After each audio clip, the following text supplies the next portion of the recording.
The world is changing. Technology is advancing at an unprecedented rate, and new frontiers are opening up every day. One of the most exciting of these frontiers is the Metaverse. It's a term that's been buzzing around in tech circles for a while now, but what exactly is it? And what does it mean for the future of our geospatial industry? I'm Adam Simmons of Project Geospatial, and in this segment, that's what we seek to find out, as we take a look at what one company is doing as they fully immerse themselves in this new way of interacting with data. So let's dive right in. To help us understand what the Metaverse is, we have Josh Weiner, Senior Director of Global Sales with Maxar, and Sydney Cortez, Project Manager on Strategic Partners at Maxar. So what is the Metaverse to me, and what does it really mean to Maxar from a geospatial perspective? I like to look at the Metaverse, or really spell the Metaverse, first of all, with a lowercase m. It's not a single entity that is to be defined, but it is really a virtual world or virtual worlds that are a interoperable environment that people and things can come and interact with each other in. At Maxar, we're excited to be able to provide the Geospatial Foundation for a realistic base map in 3D that the Metaverse can leverage and that we can interact with in that Metaverse. I think of the Metaverse as a shared, immersive, dynamic, persistent 3D space where people can connect, learn, shop, and more.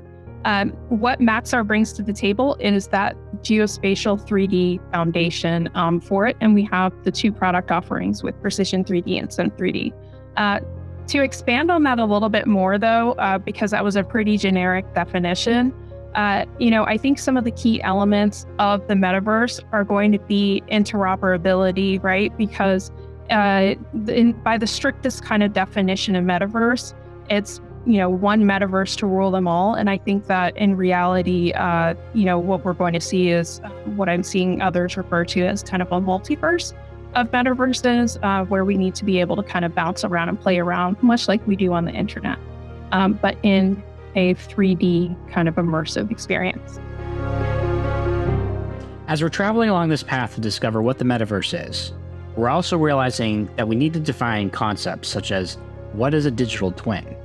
What is it as it relates to the Metaverse? And what is it as it relates to traditional forms of 3D visualization? So the term digital twin, I do think it's different than the Metaverse. It's not really synonymous. A digital twin is something that I envision interacting with or really residing within a Metaverse or the Metaverse. A digital twin, to me, really is that third dimension of development. If you think about how humans have been interacting with representations of objects or even our planet for centuries in the form of blueprints or architectural plans or maps, it's always been that second dimension. Fast forward to really the turn of the last century, around the year 2000, the shuttle radar topography mission was launched where we started to map the world in 3D, but it was at a coarse resolution, right? 30 meters per pixel.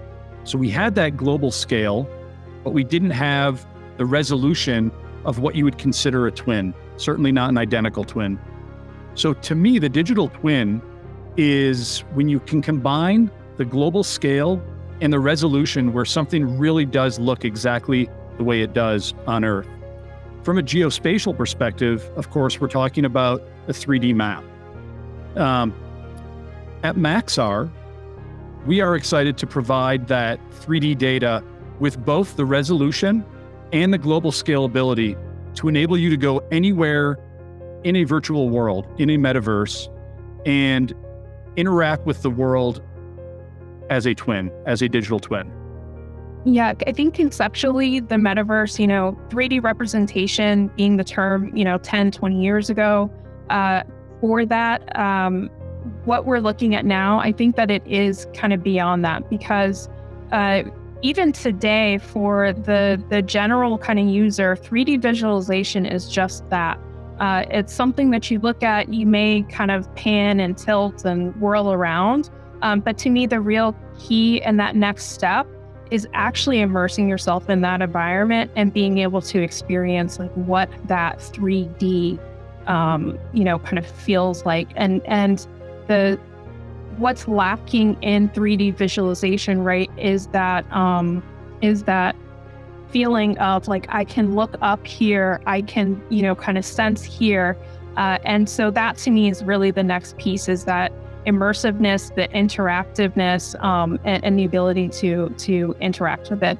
We're seeing this in gaming because I think that, some of those world building games could arguably be defined as metaverses. But we want to bring this to our industry a little bit more. We're seeing great strides in entertainment, but we want to kind of pull it out beyond that. So now that we've loosely defined what the metaverse is, or at least as it applies to the geospatial industry, let's figure out what those use cases are. How does our industry use the metaverse? How does it take advantage of it from a business case? Let's explore what Maxar is doing there. As far as use cases go, at Maxar and within our industry, there are a lot of different use cases for how a digital twin is used in a metaverse environment. The use cases span consumer applications, enterprise or commercial use cases, non-government or GDO applications, and of course, government use cases, which perhaps are the most apparent. From a consumer perspective, I'm an avid outdoorsman. I like to mountain bike and I like to ski, and I like to track a lot of these type of adventures and experiences in a map. And with the third dimension added to these maps, as we're starting to see with really the biggest mapping platforms out there as far as adventure tracking goes, companies like Strava and Trailforks, these maps are now available in 3D where you can route plan more effectively. You can understand slope angles if you're skiing in the backcountry. You can understand how challenging a climb might be on your bike. And it's often that these consumer needs and these consumer opportunities are driving a lot of the enterprise and even the government innovation. From an enterprise perspective, we're seeing a interesting coordination of timing where just as the 5th generation or 5G networks are being rolled out from a telco perspective, just as vehicles are moving into an autonomous state, whether it's cars or drones or even airplanes, we're also seeing the enabling technology of digital twins come on board at the same time. And it's tough to say if it's a chicken or egg scenario, because we're also seeing other hardware and tech enablers come on at the same time. Things like cloud storage and compute, GPU processing capabilities that enable us to view virtual worlds at really high resolution, at really fast frame rates, and within virtual environments that make them feel real. All of this coming together creates these great opportunities for enterprise, for government, for GDOs to make better decisions and to create more immersive experiences. On that kind of enterprise front, I mentioned telecommunication 5G rollouts.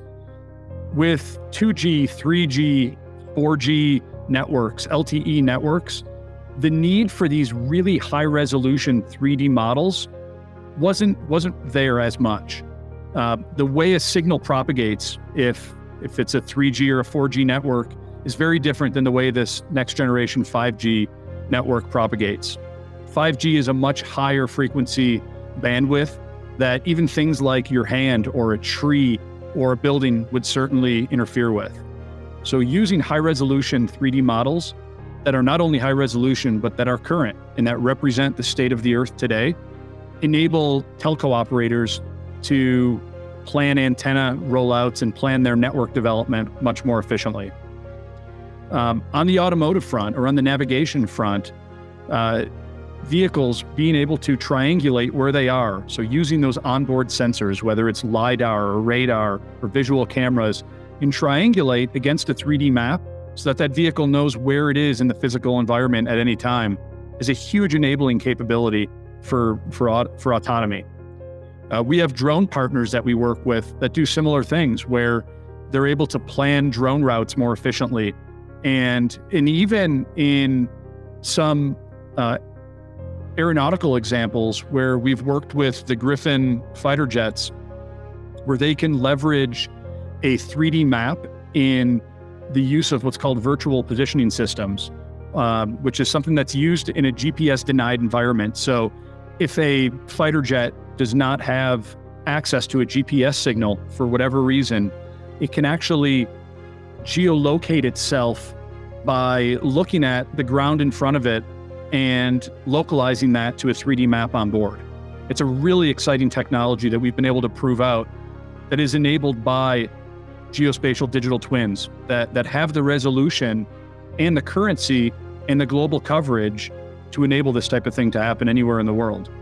For our industry, I do see in the immediate future, real virtual reality and augmented reality use cases. In the case of augmented reality, that accuracy and geospecificity is necessary, and that can be, in terms of like 5G or next gen telco rollouts. On the government contracting side, that could be, kind of planning missions, and you need to know where things are at, and it needs to be correct. On the virtual reality side, we're looking at, you want to have that 3D representation of the world, both sides of the house. But I think that on the VR side, we have the ability to be more creative with it and to play with it. Functionally speaking, on the commercial side, I'm actually really looking forward to the educational opportunities, because one of the things that the internet brought to the world was access to more information. And I think that having that 3D immersive, virtual and/or augmented reality and beyond, will open up doors even more. And we learn our best when we're immersed in something. So that's the aspect of this that I'm really fascinated by. From a government perspective, there are a lot of use cases for interacting with 3D data in a digital twin or metaverse scenario. Today, Maxar contributes to the One World to Rate program by providing an immersive training environment with our precision 3D data. Of course, it's the government. They have an acronym for this. They call it GEMS, which means gaming, exercising, modeling, and simulation. And so, as with a lot of technologies, the government actually can be a very leading indicator of where things are going. The same way the government enabled GPS technology, and now we all carry multiple GPS devices on us every day, whether on our wrist or in our pocket. We're seeing the same thing with 3D. So our government partners that we work with are some of our biggest innovators in leveraging 3D data in their decision making, whether it's mission planning, whether it's simulating different environments or experiences. And they're using a lot of those same gaming engines that I mentioned previously. So we've worked to define what the metaverse is. We've worked to understand what it means to the geospatial industry. But what does Maxar have in terms of products and services connected to the metaverse? Yeah, so I mentioned that Maxar has a suite of 3D products, starting with these stereo pair created digital elevation models, and then our partnership to create this precision 3D product that Maxar now brings to market. Our most recent 3D product is called Synth3D, and this is a product that is built in partnership with Blackshark.ai, a Graz, Austria company. And we entered into a partnership with Blackshark last year in 2022. And in that time since then, we have launched this Synth3D product. Now, Synth3D is unique in that it creates a geotypical representation of the world. And so what does geotypical mean? It's kind of a new term in our industry. Geotypical means that what you're looking at is representative of what the world actually looks like in that area. So it is leveraging actual building footprints or building roof prints, and then extracting those buildings in 3D based on typical building heights in that area.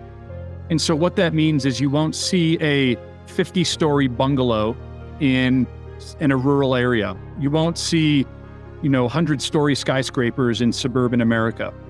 And you won't see, the opposite. In these central business districts in downtown San Francisco, you're not going to see these, residential type single-family homes.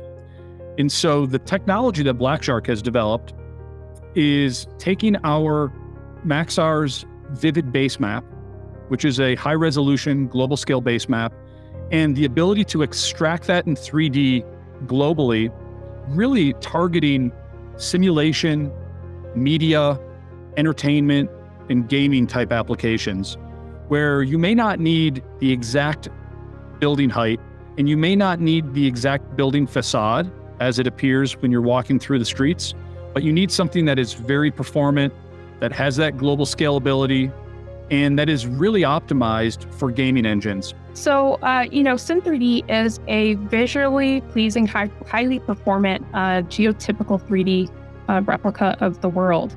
By geotypical, I mean that the building features and heights are representative for a given area, with the end result being that, for that environment, it should look and feel real enough. So I want to draw that distinction between geospecific and geotypical. When we talk about geospecific, I'm talking about like the heights are accurate, the building facades are representative of like what the real world is.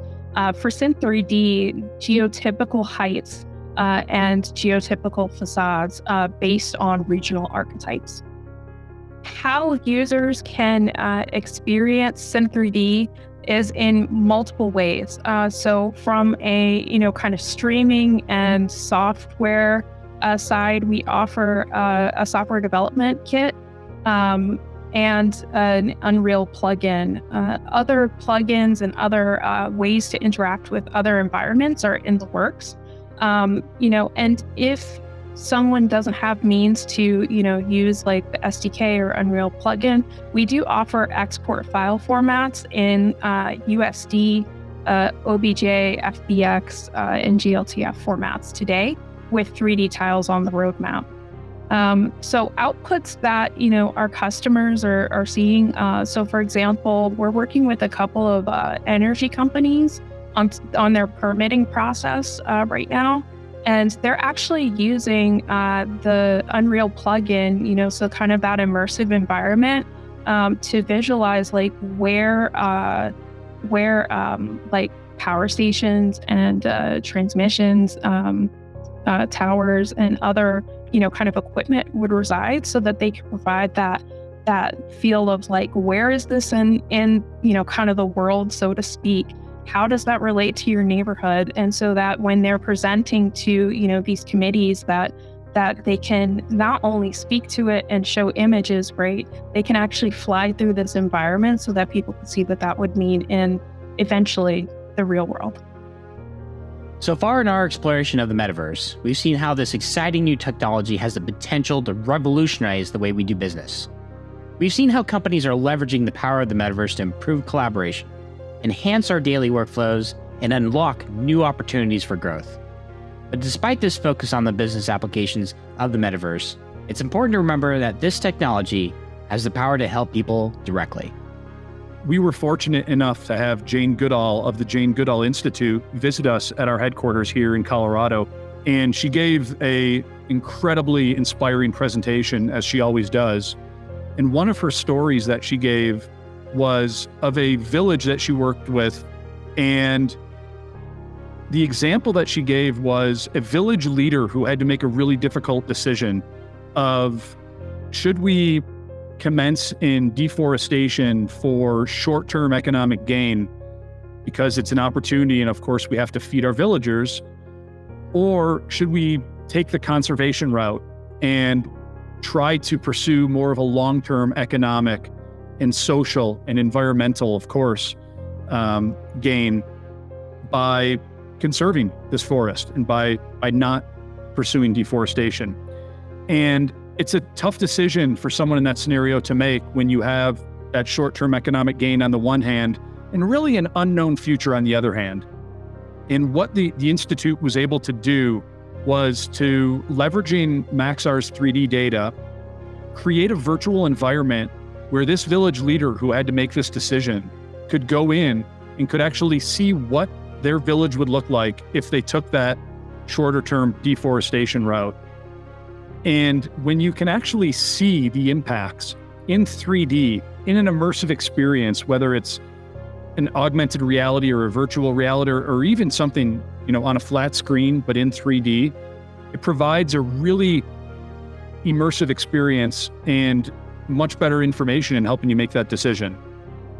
As we near the end of our journey into the metaverse, we should reflect on the theme of inspiration. To create, to innovate, and to push the boundaries of what's possible.